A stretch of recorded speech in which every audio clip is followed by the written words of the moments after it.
కేసీఆర్ పాలనలో గ్రహణం పట్టిన భద్రాచలం రామాలయానికి రేవంత్ పాలనలో మహర్దశ వచ్చిందా? భక్త రామదాసు ఆలయాన్ని నిర్మించి చరిత్రలో నిలిచిపోతే అభివృద్ధి విస్తరణ పనులతో తెలంగాణ సీఎం రేవంత్ రెడ్డి అదే పని చేస్తున్నారా? రామాలయం అభివృద్ధిలో మంత్రి తుమ్మల అభినవ భక్త రామదాసుగా మారారా?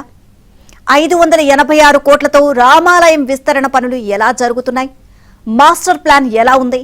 అర్చకులు భక్తులు ఏమంటున్నారు? రేవంత్ ప్రభుత్వం చేపట్టిన భద్రాచలం రామాలయం విస్తరణ పనులపై ఏబిఎన్ ఫోకస్.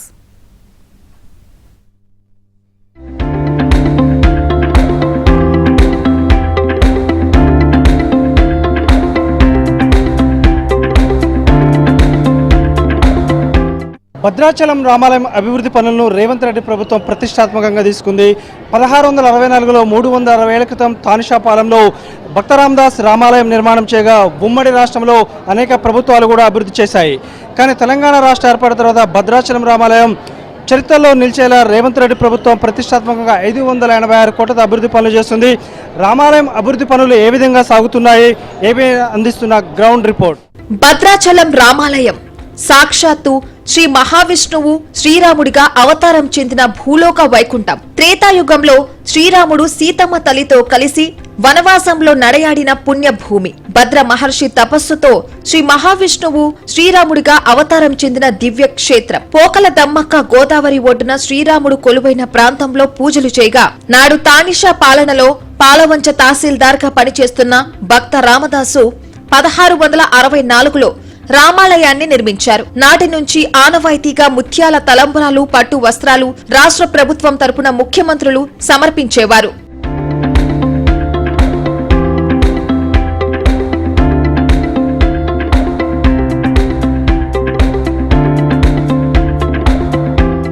ఉమ్మడి రాష్ట్రంలో దేవాదాయ మంత్రులుగా పనిచేసిన కల్లూరి రాజమౌళి, పివి చౌదరి రామాలయ అభివృద్ధికి విశేష కృషి చేశారు.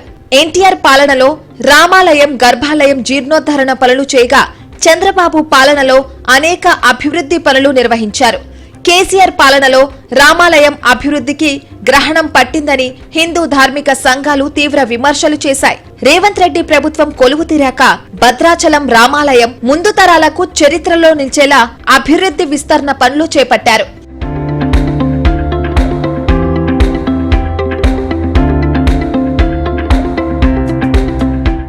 ఈ ఏడాది మార్చి 27న శ్రీరామనవమి నాడు విస్తరణ పనులకు సీఎం రేవంత్ రెడ్డి శంకుస్థాపన చేశారు. జూన్ 27 తేదీన అభివృద్ధి పనులు మొదలుపెట్టారు. మొదటి దశగా రామాలయంలో భద్ర మహర్షి ఆలయం, లక్ష్మీ తాయారు అమ్మవారి ఆలయంతో పాటు మొత్తం 72 ఉప ఆలయాలు, చిత్రకూట మండపం, ప్రసాదాల తయారీ పోటు, ఉత్తర ద్వార దర్శనం మెట్లు, భక్తులకు నీడనిచ్చే రేకుల షెడ్ల తొలగింపు పనులు చేస్తున్నారు.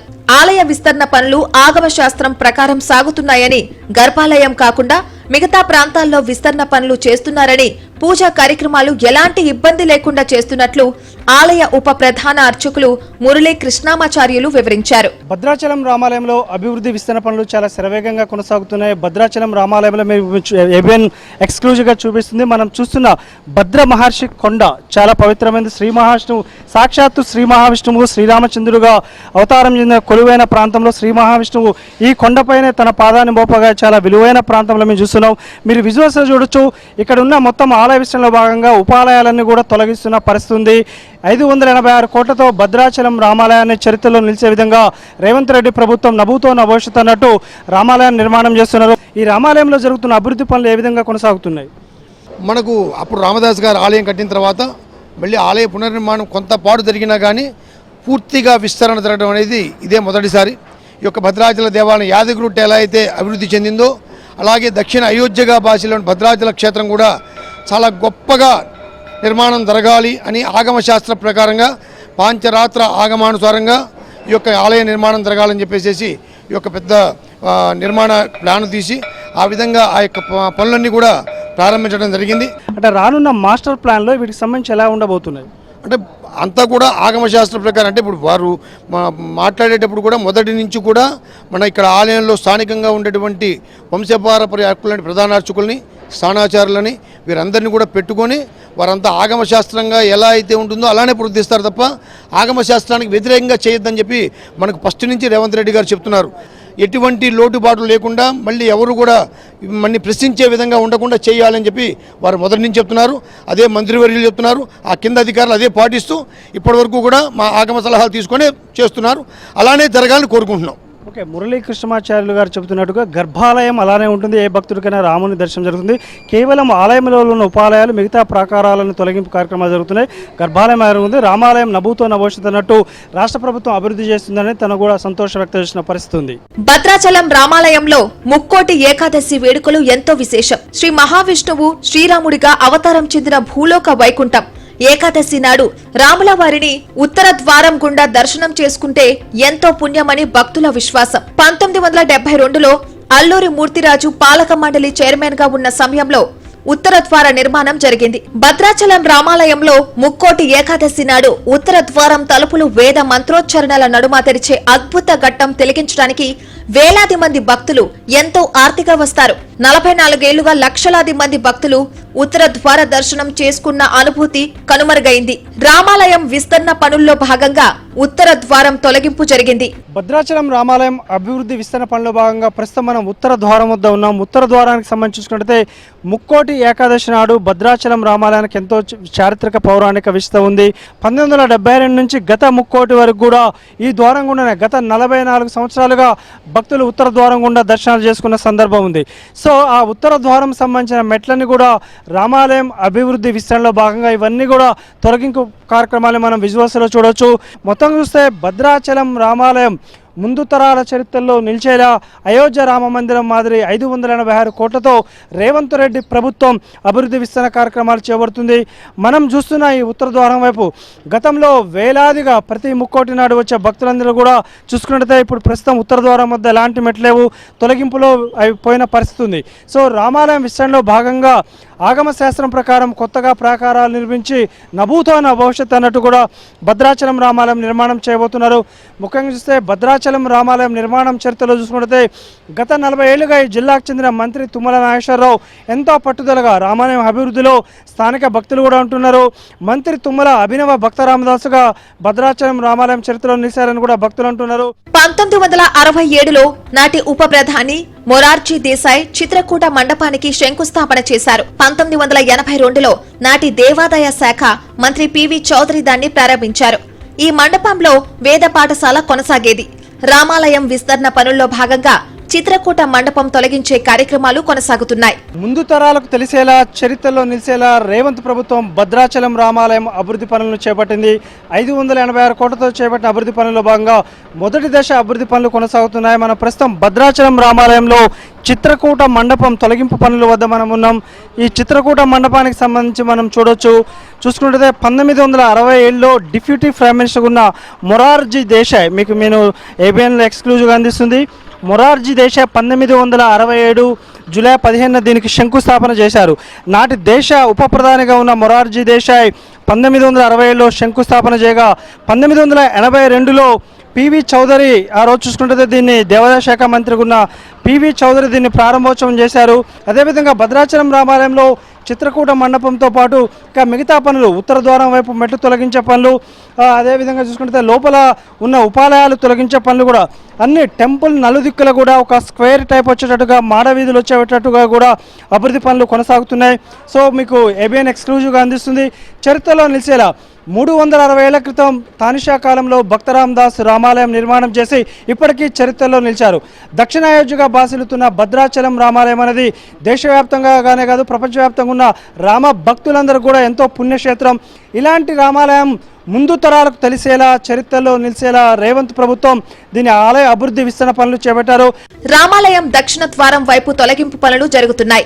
దక్షిణం వైపు ఉన్న నివాసాలు, దుకాణాలు తొలగించారు.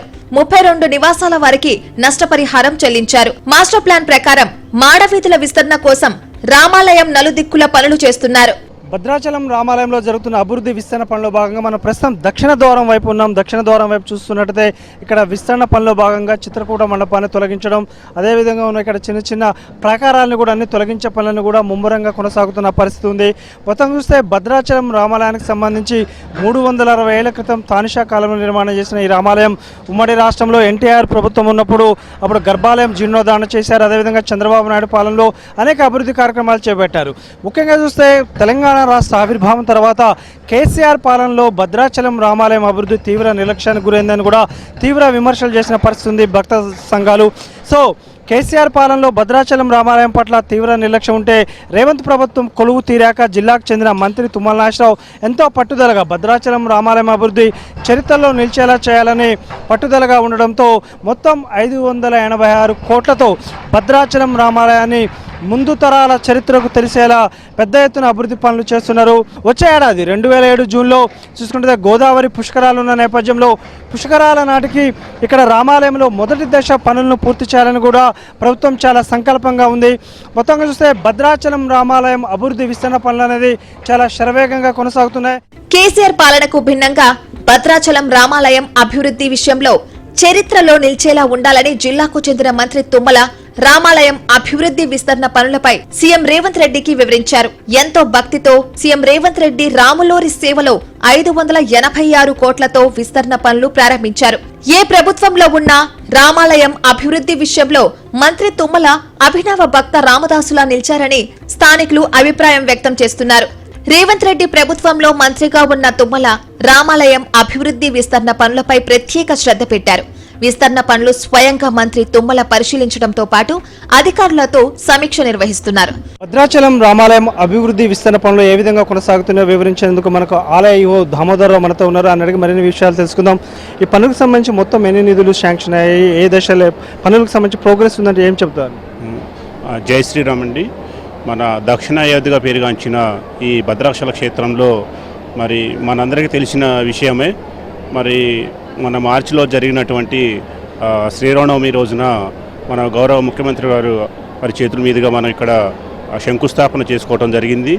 మరి ఇక్కడ అభివృద్ధి పనులకు గాను మరి ప్రభుత్వం నుంచి మనకి 351 కోట్లు నిధులు శాంక్షన్ అయ్యి మరి ఆ రోజు మనం గ్రాండ్ మేనర్లో మనం శంకుస్థాపన చేసుకోవటం జరిగింది. దీనికి సంబంధించి మరి ఇప్పటికే మనం సౌత్ సైడు, తర్వాత నార్త్ సైడు, మరి టెంపుల్లో ఉన్నటువంటి చిత్రకూట మండపం ఇవన్నీ కూడా డిస్మెటల్ కంప్లీట్ అయిపోయి మరి మెయిన్ టెంపుల్కి సంబంధించినటువంటి ఏదైతే కోర్ వర్క్ ఉన్నదో దానికి సంబంధించింది కూడా మనకి ఫుటింగ్స్ అవి స్టార్ట్ చేయటం జరిగింది. ముఖ్య విషయం, వచ్చే ఏడాది గోదావరి పుష్కరాలు ఉన్నాయి. గోదావరి పుష్కరాల నాటికి ఫస్ట్ ఫేజ్ బ్యానర్లు ఏ అభివృద్ధి పనులు అయితే మీరు అనుకుంటున్నారు? ఇప్పుడు మనం ఆల్రెడీ సౌత్ సైడు, తర్వాత నార్త్ సైడు, తర్వాత వెస్ట్ సైడు ఈ మూడు కూడా మనకి వచ్చే నవమి కంటే ముందే అనగా మనకి మార్చి 31 లోపే పనులు చేయని మరి ఇక్కడ మనకి గౌరవ మంత్రివర్గ గారు కూడా ఇక్కడ సూచించడం జరిగింది. మరి దానికి అనుగుణంగానే పై స్థాయి అధికారులు కూడా డైలీ మానిటరింగ్ చేస్తూ వర్క్ ప్రోగ్రెస్ కూడా డైలీ వాళ్ళు ఎంతవరకు వచ్చింది, ఆ రోజుకు చేయవలసినటువంటి వర్క్ కంప్లీట్ చేశారా లేరా, మళ్ళీ నెక్స్ట్ వీక్ ఏం వర్క్ చేస్తున్నారు, ఆ నెక్స్ట్ వీక్ ఏం చేస్తున్నారు అనేది కూడా ముందే వారు సూచించడం జరుగుతుంది. మొత్తంగా చూస్తే దక్షిణాయోధ్యగా బాసిల్లుతున్న భద్రాచలం రామాలయం అభివృద్ధి విస్తరణ పనులలో తమదైన ముద్ర వేస్తే ముందు తరాలకు చరిత్రలో నిలిచే విధంగా కూడా ఒక అభినవ భక్త రామదాసుగా సీఎం రేవంత్ రెడ్డి మారుతారని కూడా ఇప్పటికే భక్తులు కూడా అభిప్రాయం వ్యక్తం చేస్తున్నారు. భద్రాచలానికి దక్షిణ అయోధ్యగా పేరుంది. ఆలయ అభివృద్ధికి రేవంత్ ప్రభుత్వం చేపట్టిన చర్యలు ముందు తరాలకు ఉపయోగపడుతూ చరిత్రలో నిలిచిపోతాయి. సీఎం రేవంత్ రెడ్డి, మంత్రి తుమ్మల నాగేశ్వరరావు సేవల పట్ల భక్తులు హర్షం వ్యక్తం చేస్తున్నారు. రామాలయం నిర్మించి భక్త రామదాసు చరిత్రలో నిలిస్తే భద్రాచలం రామాలయం అభివృద్ధి విస్తరణ పనులతో రేవంత్ రెడ్డి, మంత్రి తుమ్మల అభినవ భక్త రామదాసులుగా చరిత్రలో నిలుస్తారని భక్తులు అభిప్రాయం వ్యక్తం చేస్తున్నారు. మొత్తం మీద రేవంత్ రెడ్డి ప్రభుత్వం చేస్తున్న రామాలయం అభివృద్ధి విస్తరణ పనులు శరవేగంగా జరుగుతున్నాయి. వీడియో జర్నలిస్ట్ రాజుతో రవి, ఏబీఎన్ ఆంధ్రజ్యోతి, భద్రాద్రి కొత్తగూడెం జిల్లా.